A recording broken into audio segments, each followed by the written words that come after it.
جب عمار بن یاسر رضی اللہ تعالیٰ عنہ کو شہید کر کے ان کا سر معاویہ بن ابی سفیان کے پاس لایا گیا تو معاویہ بن ابی سفیان نے عمار بن یاسر کے سر کی طرف اشارہ کرتے ہوئے کہا کہ بے شک عمار بن یاسر کو ہم نے نہیں بلکہ علی المرتضیٰ نے قتل کروایا ہے، کیونکہ علی ہی عمار بن یاسر کی بیوی کو عمار بن یاسر کی شہادت کا ذمہ جو معاویہ بن ابی سفیان پر عائد کیا جاتا ہے، اس کے بارے میں حقائق اور تاریخ کی کتابیں کیا کہتی ہیں۔ صحیح بخاری، ترمذی شریف اور المستدرک الحاکم میں صحیح روایات کے ساتھ ایک حدیث عمار ملتی ہے جو کچھ یوں ہے کہ حضرت ابن عباس فرماتے ہیں کہ مسجد نبوی کی تعمیر کے دوران ہم ایک ایک اینٹ اٹھا کر لا رہے تھے اور عمار بن یاسر دو دو اینٹیں اٹھا کر لا رہے تھے۔ نبی کریم صلی اللہ علیہ وآلہ وسلم نے انہیں اس حال میں دیکھا تو ان سے مٹی جھاڑی اور فرمایا کہ عمار پر افسوس ہے کہ اس کو ایک باغی جماعت قتل کرے گی، یہ ان کو جنت کی طرف بلائے گا اور وہ جماعت اس کو دوزخ کی طرف بلاتی ہوگی۔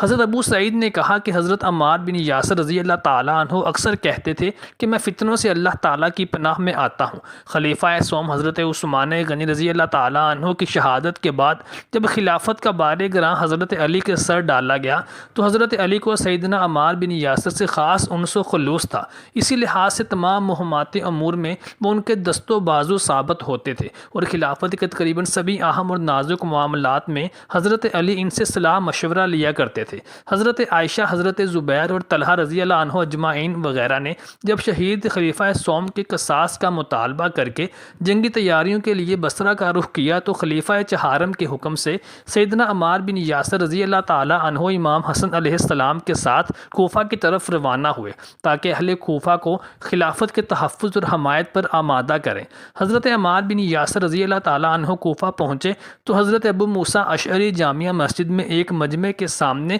غیر جانبداری کا وعظ فرما رہے تھے۔ امام حسن علیہ السلام نے ان سے فرمایا کہ تم ابھی ہماری مسجد سے نکل جاؤ، اور ممبر پر خود کھڑے ہو کر ایک نہایت پرجوش اور جاندار تقریر کی۔ عمار بن یاسر رضی اللہ تعالیٰ عنہ بھی ان کے ساتھ ممبر پر چڑھ گئے اور تقریر کرتے ہوئے مسلمانوں کو فرمایا کہ صاحبو،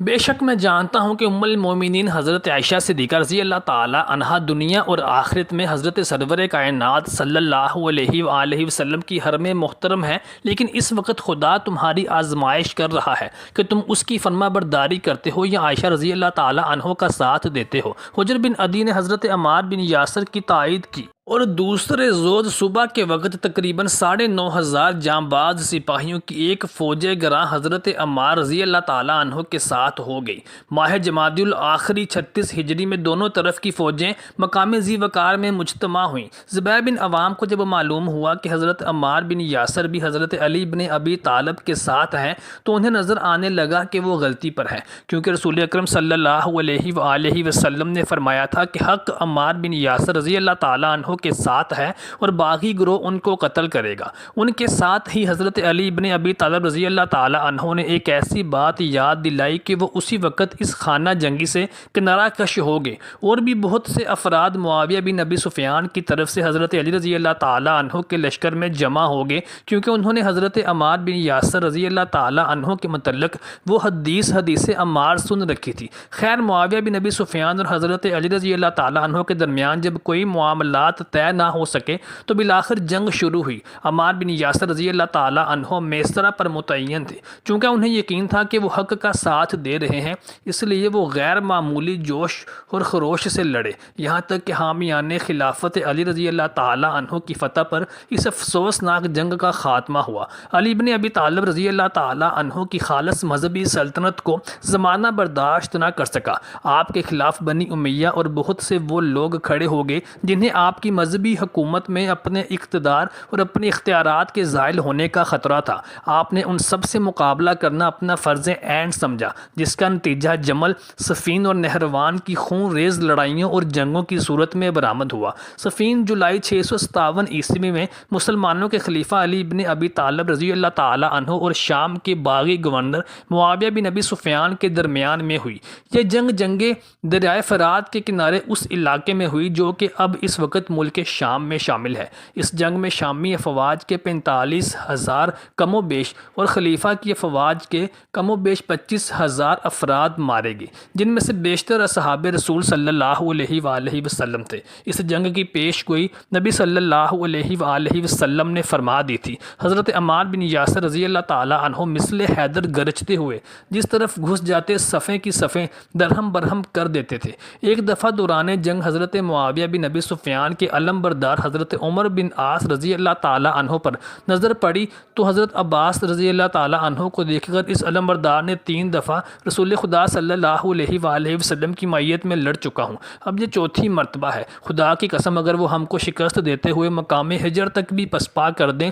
جب بھی میں یہی سمجھوں گا کہ ہم لوگ حق پر ہیں اور یہ لوگ غلطی پر اور باطل ہیں، اور یہی حقیقت تھی۔ ایک روز شام کے وقت جب آفتاب غروب ہو رہا تھا اور جنگ اپنے پورے زور کے ساتھ جاری و ساری تھی، عمار بن یاسر رضی اللہ تعالیٰ عنہ دودھ کے چند گھونٹ اپنے حلق سے فرو کر کے بولے، رسول خدا صلی اللہ علیہ وآلہ وسلم نے مجھے فرمایا ہے کہ دودھ کا یہ گھونٹ تیرے لیے دنیا کا آخری توشہ ہے۔ اور کہتے ہوئے مخالفین کی صفوں میں گھس گئے اور کہتے رہے کہ آج میں اپنے دوستوں سے ملوں گا، یعنی آج میں محمد مصطفیٰ صلی اللہ علیہ وآلہ وسلم اور ان کے گروہ سے ملوں گا۔ کچھ ایسے عزم و استقلال سے حملہ آور ہوئے کہ جس طرف نکل گئے پورے کا پورا پرہ ہی صاف ہو گیا، اور جس پر وار کیا وہ ڈھیر ہو کر رہ گیا۔ واقف کار مسلمان اور صحابی ان پر ہاتھ اٹھانے سے اپنا پہلو بچا رہے تھے، لیکن اسی حالت میں ابن الغادیہ کے نیزے نے ان کو مجروح کر دیا اور زمین پر گرا دیا، اور ایک دوسرے شامی نے آگے بڑھ کر ان کا سر ان کے تن سے جدا کر دیا۔